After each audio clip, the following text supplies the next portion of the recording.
Em 2006, uma empresa começou a investir pesado em algo que ninguém pediu. Nenhum cliente, nenhuma demanda clara, nenhum retorno relevante. Ano após ano, milhões eram colocados em uma ideia que não fazia sentido para o mercado. Enquanto outras empresas buscavam crescimento rápido, resultados imediatos e validação constante, essa empresa seguiu na direção oposta.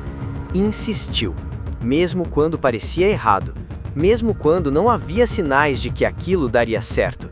Durante mais de uma década, essa decisão foi vista como um desperdício, um erro caro, uma aposta que deveria ter sido abandonada. Mas anos depois, o mundo inteiro passou a depender exatamente dessa escolha. Hoje, existe uma empresa que sustenta boa parte da inteligência artificial no planeta. Uma empresa que está por trás de sistemas que escrevem, recomendam, dirigem e tomam decisões em escala global. E o que quase ninguém percebe é que essa posição não veio de um acerto óbvio. Veio de uma insistência que por muito tempo parecia completamente equivocada. Como uma empresa que quase não sobreviveu nos anos 90 conseguiu chegar até aqui? Por que seus fundadores continuaram investindo em algo sem validação por tanto tempo? E qual foi o momento exato em que tudo mudou, mesmo sem ninguém perceber? Para entender isso, precisamos voltar ao início, ao momento em que essa empresa ainda lutava para existir. E cada decisão podia significar o fim, porque essa história não é sobre tecnologia, é sobre insistir quando nada faz sentido.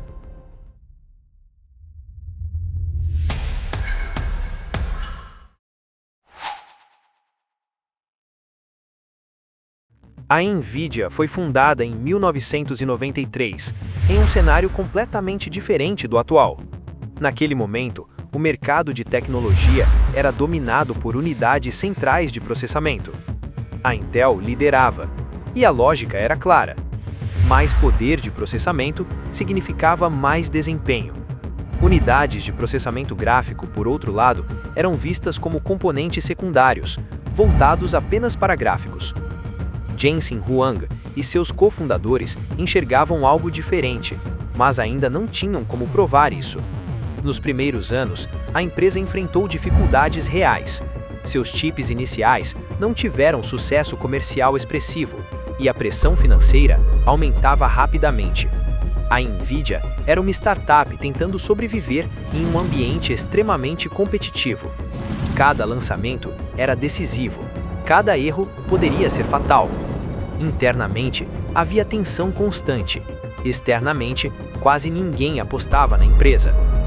A primeira grande virada veio com os jogos. A explosão dos games 3 dimensões criou uma demanda inesperada por processamento gráfico. A NVIDIA aproveitou essa oportunidade e lançou em 1999 a GeForce 256, considerada a primeira unidade de processamento gráfico moderna. Esse lançamento salvou a empresa. Pela primeira vez, ela tinha um produto dominante em um mercado crescente. Mas havia uma limitação clara. A NVIDIA dependia quase exclusivamente do mercado gamer. Isso restringia seu crescimento e a mantinha presa a ciclos de consumo. Apesar de sobreviver, a empresa ainda não tinha um diferencial estrutural. Era relevante, mas substituível. E foi justamente nesse momento de estabilidade limitada que a próxima decisão começou a surgir. Uma decisão que naquele momento parecia completamente desnecessária.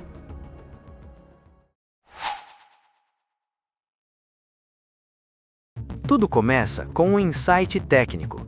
Unidades centrais de processamento são excelentes para tarefas sequenciais, uma operação por vez, com alta complexidade. Unidades de processamento gráfico, por outro lado, são projetadas para executar milhares de operações simultaneamente. É como comparar um especialista resolvendo um problema sozinho com milhares de trabalhadores resolvendo pequenas partes ao mesmo tempo. A NVIDIA percebeu que essa diferença poderia ser aplicada além dos gráficos. Unidades de processamento gráfico poderiam ser usadas para resolver problemas científicos, simulações e cálculos massivos. Em 2006, a empresa tomou uma decisão radical. Criou a CUDA, uma plataforma que transformava a unidade de processamento gráfico em uma ferramenta de computação geral. Mas havia um problema fundamental. Ninguém pediu isso. O mercado não tinha demanda. Desenvolvedores não estavam preparados. Empresas não viam aplicação prática. E mesmo assim, a Nvidia investiu pesado. Ano após ano, recursos foram direcionados para algo que não gerava retorno. Era uma aposta sem validação. Entre 2006 e 2012, a plataforma CUDA evoluiu, mas sem impacto significativo. A empresa continuava dependente dos games, enquanto essa nova frente parecia um experimento caro. Era o tipo de decisão que em muitas empresas seria abandonada, mas não foi. Então, em 2012, acontece o ponto de virada invisível. Um grupo de pesquisadores utiliza unidades de processamento gráfico da Nvidia para treinar uma rede neural chamada AlexNet. O resultado supera drasticamente qualquer método anterior em reconhecimento de imagem. Pela primeira vez, fica evidente que unidades de processamento gráfico são ideais para Deep Learning. Esse momento muda tudo.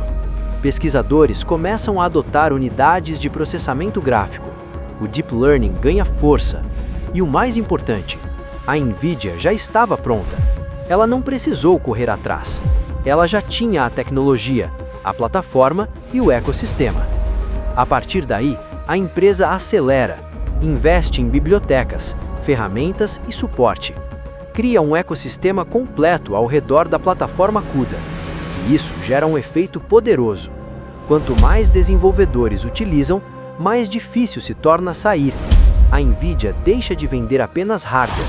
Ela passa a controlar uma plataforma.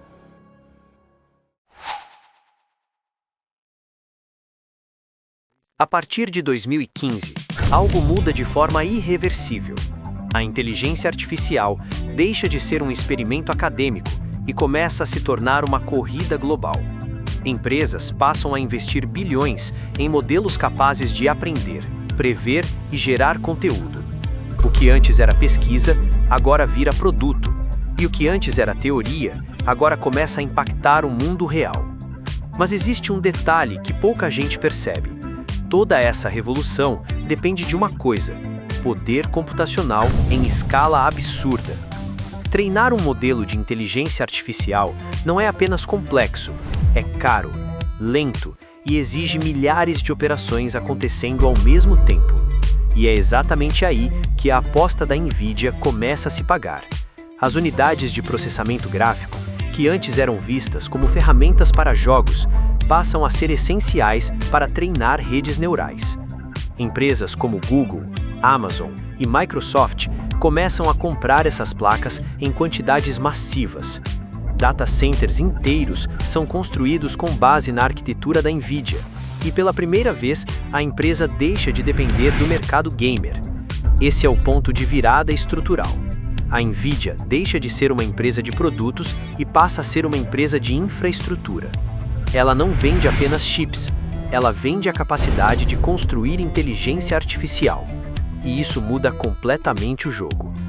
Mas o que realmente consolida o domínio não é só o hardware, é o ecossistema.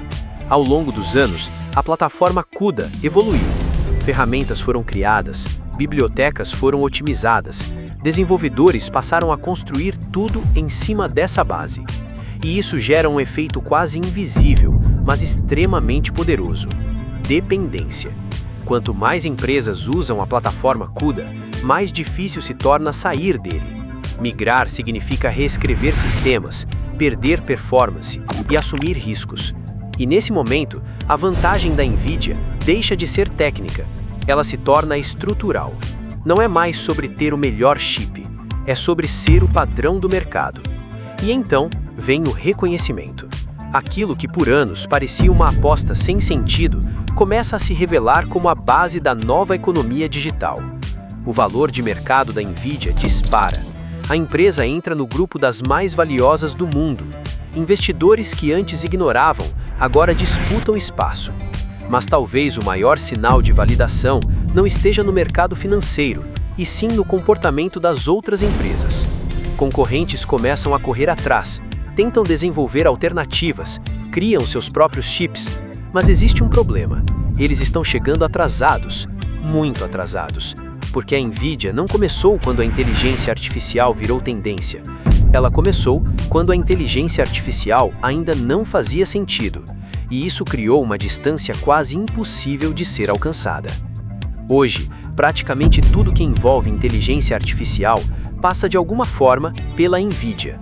Desde modelos de linguagem até sistemas de recomendação, carros autônomos e ferramentas criativas, a empresa não apenas participa dessa revolução, ela sustenta essa revolução. E é aqui que a tese se fecha com precisão. A Nvidia não reagiu ao futuro, ela construiu algo que só faria sentido quando o futuro chegasse.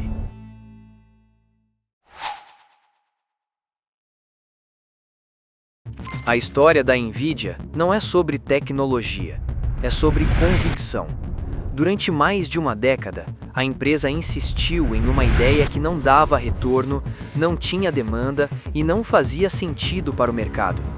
Enquanto outras empresas buscavam resultados imediatos, a Nvidia investia em algo invisível, algo que parecia, naquele momento, um erro. Mas não era. Era uma construção silenciosa, uma base sendo criada antes da necessidade existir. E quando o mundo finalmente percebeu o valor da inteligência artificial, a Nvidia não precisou correr atrás, ela já estava pronta. Hoje, empresas disputam espaço nessa nova economia, investem bilhões, criam soluções, tentam alcançar o mesmo nível, mas existe algo que não pode ser replicado: o tempo. O tempo de construção, o tempo de insistência e o tempo de acreditar quando ninguém mais acreditava. E talvez essa seja a parte mais desconfortável dessa história. As decisões que mudam o mundo quase sempre parecem erradas no começo, porque se parecessem certas, todo mundo faria. E é exatamente por isso que a Nvidia não apenas venceu, ela redefiniu o jogo. Se essa história te inspirou tanto quanto nos inspirou a contar, compartilhe com alguém que também acredita em criar o próprio caminho. E lembre-se, toda grande jornada começa com uma ideia e coragem para seguir adiante.